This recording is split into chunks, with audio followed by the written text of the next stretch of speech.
शहर के जाने माने रईस हीराचंद और उनकी पत्नी सुजाता की चमचमाती महंगी कार बंगाल की एक पुरानी बस्ती की सुनसान गली में एक बेरौनक से पुराने मकान के बाहर आकर रुकती है। सुजाता, ये तुम मुझे किस जगह लेकर आई हो? ये तो कोई गरीबों की बस्ती लगती है, यहाँ ऐसा क्या है? हीराचंद के कुछ भी समझ में नहीं आ रहा था कि सुजाता उसे ऐसी अजीब सी जगह क्यों लाई है, जिस मकान में दिन में भी अंधेरा दिख रहा था और धुआं उठ रहा था। आप मेरे साथ अंदर चलिए, सब समझ जाएंगे। यहाँ हमारी हर समस्या का समाधान मिलेगा। सुजाता और हीराचंद आशंकित कदमों से उस मकान में दाखिल होते हैं। तभी उन्हें किसी महिला की बाहरी आवाज सुनाई पड़ती है। चले आओ, चले आओ। हीराचंद ने देखा कि उस मकान के अंदर अंधेरा था। अचानक हीराचंद की निगाह एक कमरे की ओर पड़ी, जिसके अंदर हल्की हल्की सी रोशनी आ रही थी और उस कमरे के अंदर से धुआं उठ रहा था। शायद उस कमरे के अंदर आग जल रही थी। है? ये किसकी आवाज है? यहाँ इतना अंधेरा क्यों है और ये धुआं कैसे उठ रहा है? मेरा तो यहाँ दम घुट रहा है। सुजाता और हीराचंद धीरे धीरे कदमों से उस कमरे के अंदर चले गए। अंदर वाले कमरे में बिखरे बाल वाली एक खूबसूरत सी बूढ़ी औरत सामने जल रही आग में एक मुर्गी की गर्दन काटकर उसका खून गिरा रही थी और मुर्गी का शरीर छटपटा रहा था। ये देखकर सुजाता को उबकाई आने लगी। हीराचंद ने सुजाता की ओर देखकर कहा, तुम ही मुझे यहाँ लेकर आई हो और खुद ही घबरा रही हो। कौन है ये भयानक सी शक्ल वाली औरत और हम यहाँ क्यों आए हैं? अचानक उस औरत ने एक झटके में मुर्गे की गर्दन धड़ से अलग कर दी। ये देखकर सुजाता के मुंह से चीख निकल गई और सेठ हीराचंद भी सहम गया। वो बहुत डरावना नजारा था। ये अघोरा ताई हैं। ये हमें अपनी काली तंत्र विद्या से संतान सुख प्रदान कर सकती हैं। इसलिए मैं आपको यहाँ लेकर आई हूँ। कैसी बात करती हो? जहाँ बड़े से बड़े डॉक्टर सफल नहीं हुए, वहाँ ये मामूली औरत क्या कर लेगी? हीराचंद की बात सुनकर अघोरी ताई ने गुस्से से हीराचंद की ओर देखकर कहा, नादान हीराचंद, काली विद्या में इतनी शक्ति है कि मरे को भी जिंदा कर दे। संतान पैदा कराना कौन सा मुश्किल है? तुम्हें मेरा नाम कैसे पता? क्या तुम सच में हमें संतान सुख दिला सकती हो? तुम जितनी दौलत मांगोगी मिल जाएगी, अगर ये संभव है तो। संतान का नाम सुनते ही हीराचंद की आंखों में चमक आ गई। वह संतान के लिए कुछ भी कर सकता था। तुम लोगों को मुझे एक नवजात शिशु लाकर देना होगा। मैं उस शिशु की बलि चढ़ा दूंगी और फिर वही शिशु तुम्हारे घर में फिर से जन्म लेगा। नवजात शिशु की बलि का नाम सुनते ही सुजाता और हरिचंद डर के मारे सिहर गए, पर उनकी आंखों में उनकी संतान का सपना ज्यादा बड़ा था। वो सब करने को तैयार थे। अघोरा ताई, आप जैसा कहेंगे हम वैसा करेंगे।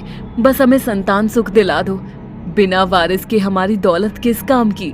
संतान सुख के लिए अंधे हो चुके सुजाता और हरिचंद अपनी नौकरानी शीला से एक नवजात बच्ची चोरी करवा के अघोरी ताई को दे देते हैं।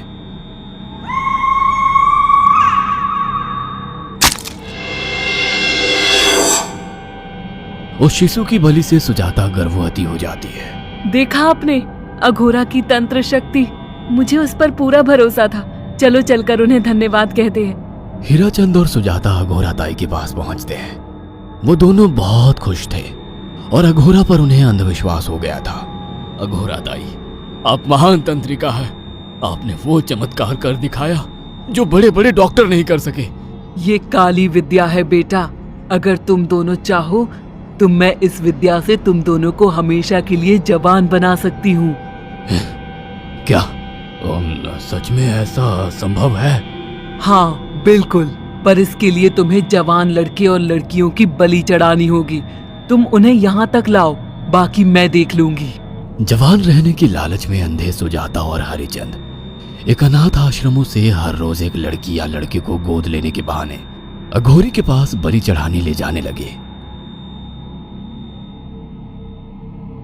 और एक दिन अघोरी ताई ने हीराचंद और सुजाता से इंसानी मांस खाने को कहा।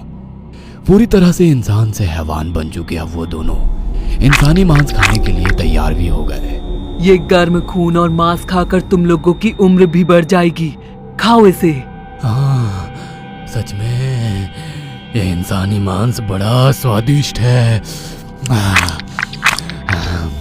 अघोरा ने अपनी बातों में फंसाकर सुजाता और हरिचंद को नरभक्षी बना दिया था।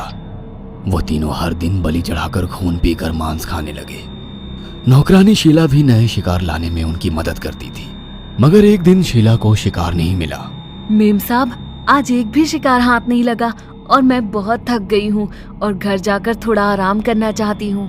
कोई बात नहीं शीला, एक छोटा सा काम है, तुम हमारे साथ चलो, लौटते में हम तुम्हें घर छोड़ देंगे। जी मेम साहब। शीला नहीं जानती थी कि शिकार नहीं मिलने से सुजाता और हरिचंद अंदर से बौखला गए थे और उनके दिमाग में एक शैतानी चाल चल रही थी। सुजाता, ये बेहोशी की दवा है। शीला के कार में बैठते ही तुम उसे सुंघा देना।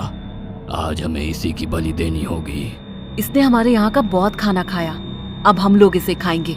वैसे भी ये आगे चल के हमारे लिए खतरा बन सकती थी। कार में बैठते ही सुजाता शीला को बेहोश कर देती है और वो लोग सीधे अघोरी ताई के यहाँ पहुंच जाते हैं, जहाँ अघोरी ताई शीला की बलि चढ़ा देती है और तीनों मिलकर उसे नोच कर खाते हैं।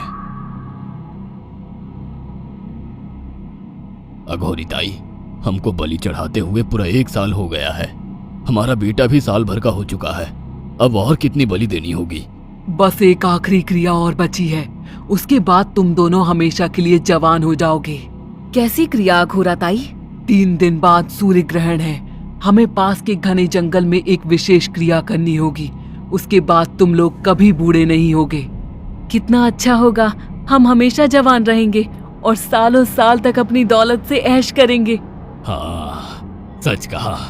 अघोरा ताई ने हमारे हर सपने पूरे कर दिए।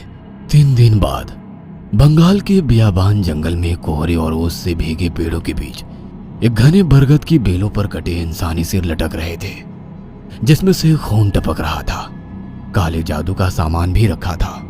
कितनी भयानक जगह है ये, हर तरफ कटे हुए सर लटक रहे हैं। थोड़ी देर में सब समझ जाओगे। बैठ जाओ और मेरे साथ ये मंत्र दोहराओ। ओ, अघोरा, ये किन लोगों की कटी हुई गर्दनें हैं? आप यहाँ क्या करने वाली हो? हीराचंद की बात सुनकर अघोरा जोर जोर से हंसने लगी और उसने एक शैतानी हंसी हंसते हुए हीराचंद की ओर देखकर कहा, तुम जैसे ही लोगों ने अपनी इच्छाओं को पूरा करने के लिए इन लोगों की बलि चढ़वाई है और फायदा उठाया है। अब तुम दोनों आंखें बंद करके यहाँ बैठ जाओ और मेरे साथ मंत्रों को दोहराते जाओ।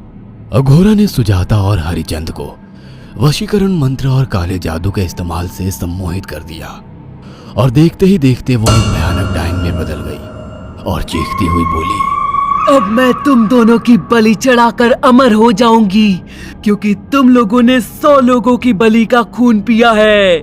देखते ही देखते उस डायन ने फरसे से एक एक करके सुजाता और हरिचंद की गर्दन काटकर जल रही आग में बलि चढ़ा दी और उनका गर्म खून पीने लगी। जब तक तुम जैसे मूर्ख और लालची लोग अपने फायदे के लिए दूसरों को मेरे पास लाते रहेंगे, मैं उनका फायदा उठाकर ऐसे ही उनकी बलि चढ़ाती रहूंगी। दरअसल अघोरा एक डायन थी और अपना स्वार्थ पूरा करने के लिए उसने हीराचंद और सुजाता की लालच का फायदा उठाकर उनकी भी बलि चढ़ा दी। बुरे काम का बुरा ही नतीजा मिलता है। अगर आपको हमारी ये कहानी पसंद आई हो तो इसे लाइक और शेयर करना ना भूलें। साथ ही ऐसी और नई कहानियों के अपडेट्स पाने के लिए हमारे चैनल अक्षु टीवी को जरूर सब्सक्राइब करें।